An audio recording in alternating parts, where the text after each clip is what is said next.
Svētku dienās gan policijai, gan mediķiem un ugunsdzēsējiem bijis daudz darba.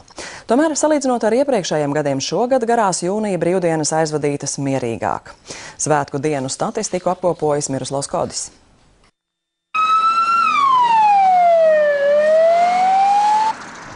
Vissvarīgākā ziņa, kuru bijām gaidījuši vairāk nekā 10 gadus. Jāņu un arī pēc Jāņu dienas Latvijām aizvadīti bez bojā gājušiem uz ceļiem. 5 dienas policija pastiprināti pārbaudījusi visa veida transporta līdzekļu vadītājus, gan auto, gan velo, gan moto. Līdz svētdienai notika 130 ceļu satiksmes negadījumi, 321 vadītājs noķers braucot alkohola reibumā, no tiem lielākā daļa 233 ir velosipēdisti un mopēdisti, bet 88 autovadītāji.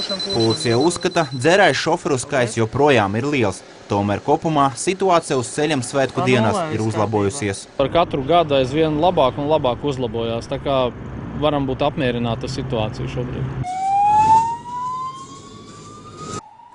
Saspringtas dienas bija arī neatliekamas medicīniskās palīdzības ārstiem. Katru dienu vairāk nekā 1300 izsaukumu, vairāk nekā 200 cietušu, daži negadījumi bijuši ar traģiskām sekām.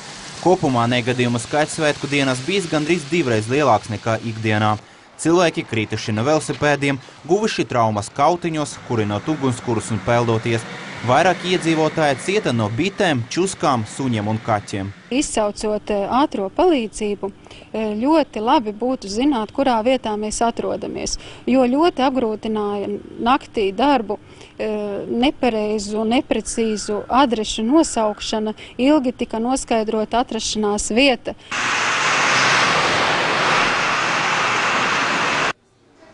Ugunsdzēsēju un glābēju palīdzības svētku dienās bija vajadzīga ne tikai cilvēkiem, bet arī dzīvniekiem un putniem.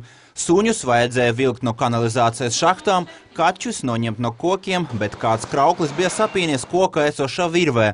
Glābēji putnu atbrīvoja.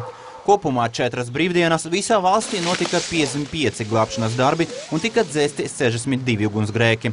Lielākās raizes ugunsdzēsējiem sagādājuši ļaunprātīgi dedzinātāji, kas dedzināja dārza mājiņas Lucavas salā. Šitā mājiņa bija 6. Pēc tam vēl dega, mēs dzirdējām, ka tur šīfers dega. Tas ir briesmas.